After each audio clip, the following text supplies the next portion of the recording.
look at a population map of the United States, you'll see that the Northeast appears to be wall-to-wall people. And while there's a lot of people in the Northeast, there's still a lot of open space. Massachusetts, within 20 miles of Boston, you got wilderness that you can explore. But in today's episode, we're going to head up into the High Berks between Pittsfield and Lee and hit a lake that's in Massachusetts' largest state forest, October Mountain, 17,000 acres, abutting 45,000 acres of watershed land.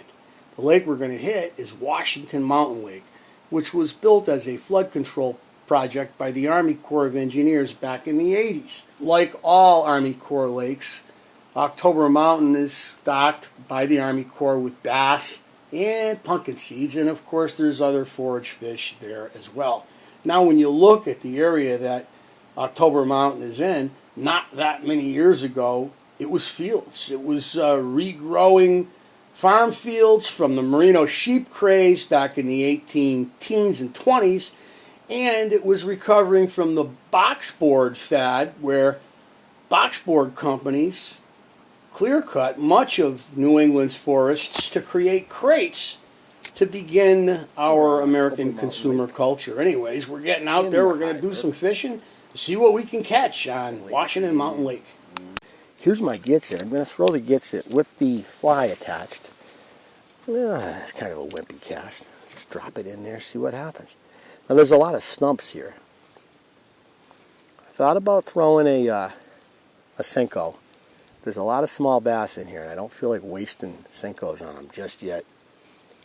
Oh, had somebody messing with me.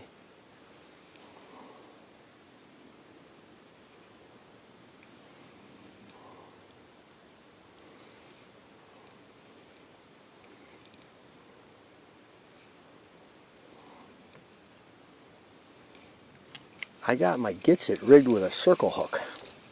I've been enjoying using the circle hook in fresh water lately. It's been working really well. I'd recommend that you try it. Stops gut. Oh, we got one. There we go.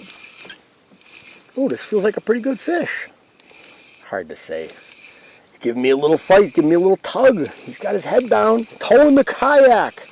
Holy cow, what do we got here? Oh, largemouth. Like we have a choice, right? I don't think the Army Corps put smallmouth in here, nor do I think they're going to anytime soon. Oh, ho, ho. And what did he hit? Look what he hit. He hit the fly. He hit up top.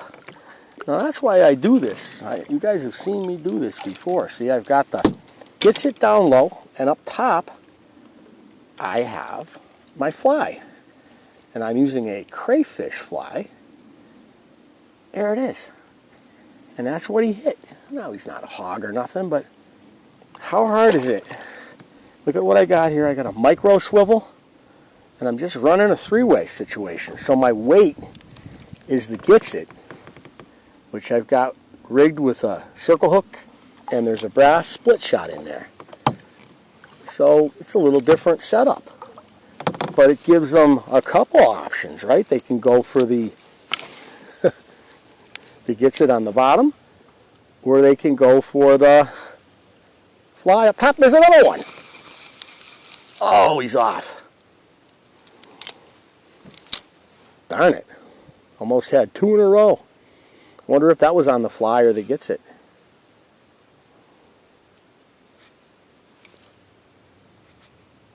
And I just pop it up in the air a little bit, or up in the water column, and then let it sink back down. And that fly's going up and going down.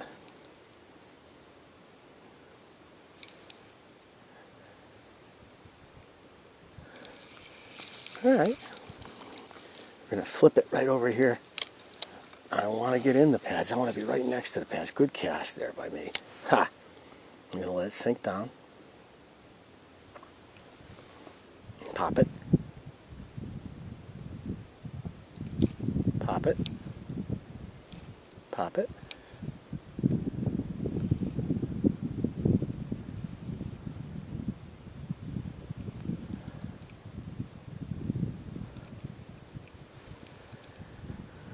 And like when I'm working an eel in salt water or a Cinco in freshwater, this kind of gets it presentation. Ooh, that looks like somebody grabbed it and I didn't see him. I don't work it all the way back to the boat. I like to cast it and I let it get down, and then when it hits the bottom, I'll work it for say 10 feet, and then I kind of swim it in or just burn it in. Oh, we had one there. One was messing with it.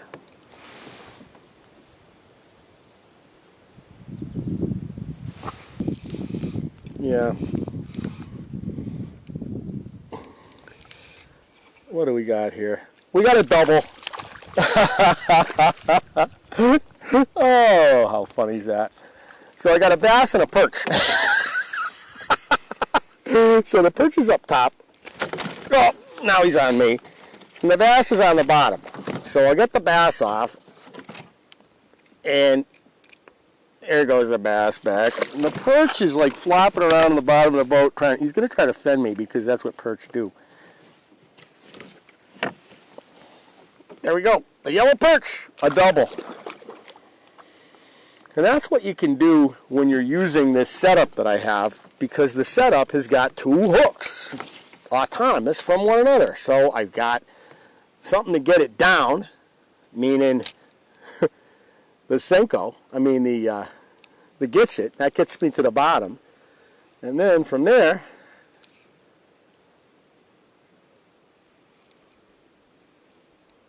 that little fly is going to be just off the bottom.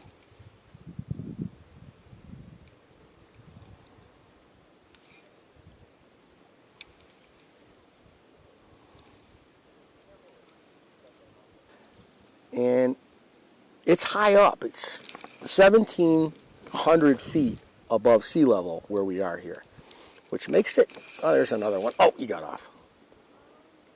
They're really attacking. Oh, there we go. Oh, he got off again. They got to be attacking the circle hook. There he is. Oh. Oh. He was persistent. I wonder if he was alone. I don't think he was. With the circle hook, you know, you don't really set the hook the same way. Although I got to tell you, I've been setting the hook. You're supposed to just kind of reel when you're using a circle hook. You can see the circle hook. And what I've been doing, I lost my, oh no, I lost my weight that was holding that Cinco down. I'm going to put another one on. A lot of fish in this lake. And I'm just hopping this tube jig across the bottom, and I'm getting banged. And they might be hitting the tube jig or the fly.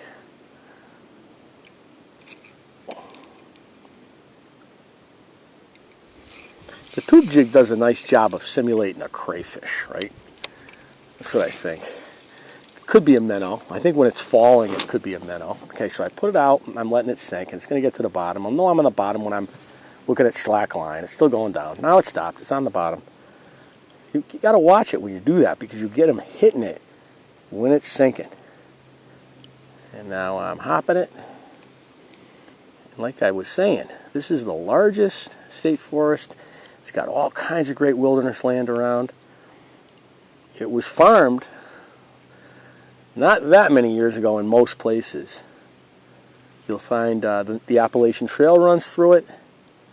You'll find all kinds of old stone walls and cellar holes across its reaches. It also has, there we go. Oh, he's off. But he'll be back. I can't help myself with the hook set. I'm setting as if I'm using an open hook and not a circle hook, and I'm probably screwing up. I probably should just lift. Do what it says on the box, right?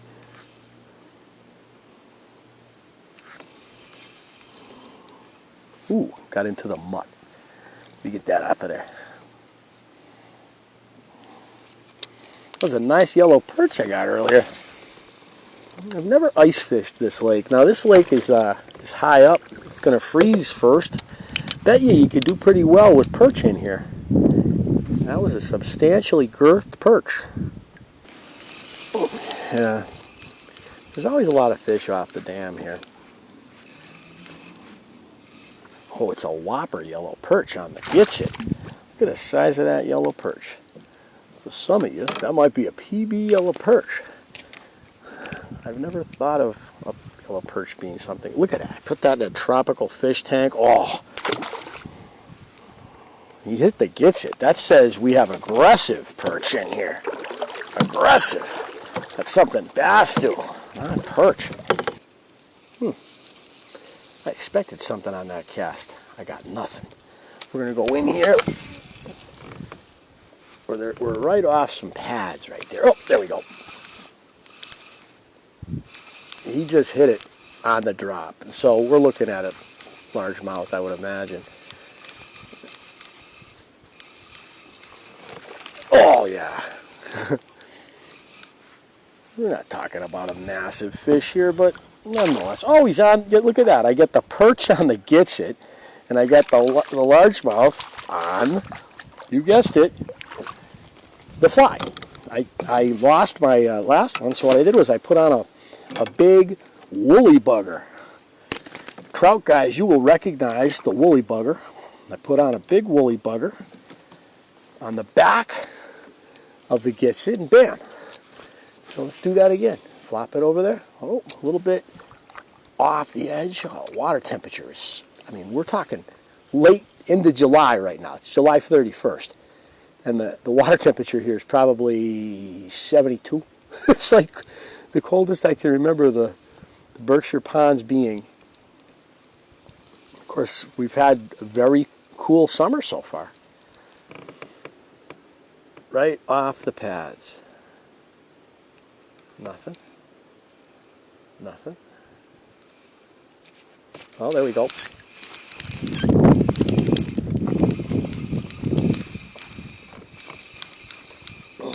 So that was on the bottom, and I gave it a couple of pops, and out came this guy.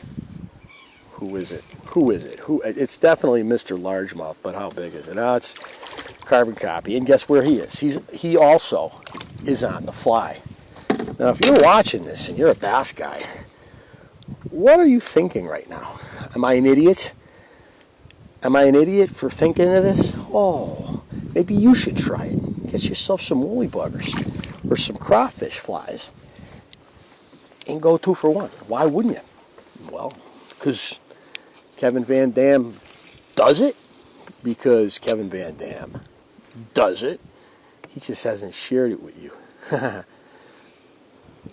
There's a lot of tips that the pros are going to give you if you're in tight with them. So, Washington Mountain Lake, here in Beckett, Massachusetts. It's probably on the border of Beckett and Lee. And this is really a great area to come and fish or hike or hunt or, I don't know, hang out in the woods and have a picnic. There is a picnic area over there. The state of Massachusetts paid somebody to create bomb-proof picnic tables. The literal most, well, the best built picnic tables I've ever seen in my life. We'll take a look at them in a minute. But you can see this is just gorgeous. You're out in the middle of nowhere here. So here at October Mountain, somebody came up with the idea that there ought to be some picnic tables. So here are the picnic tables that the state of Massachusetts built. Now, if you were going to build such a picnic table with pressure-treated wood and concrete, I want you to look at those things. We're talking about picnic tables that can withstand a 1 megaton bomb within a mile, right? They're not going anywhere. This is what the state built. And notice over there, they couldn't just build a typical bathhouse, right? We've got the high-end, eco-friendly incinerator toilet over there. And then look at what they've done. It's an absolute mess. Now, I don't know if this area got afflicted by those emerald ash borers or some other kind of critter, but they have literally allowed this to go to pot after they put in these picnic tables. But not only that, I mean, we take a look at what they've done over here with the launch ramp. I mean, they've got it all blocked in, you know, so there's boulders. What's up with the boulders? Why wouldn't you let people drive down and put their kayaks or canoes in right here? Why would you do that? Well, because you're the state of Massachusetts, I guess. That's why you do it. Who knows? I don't know. I shouldn't even ask questions.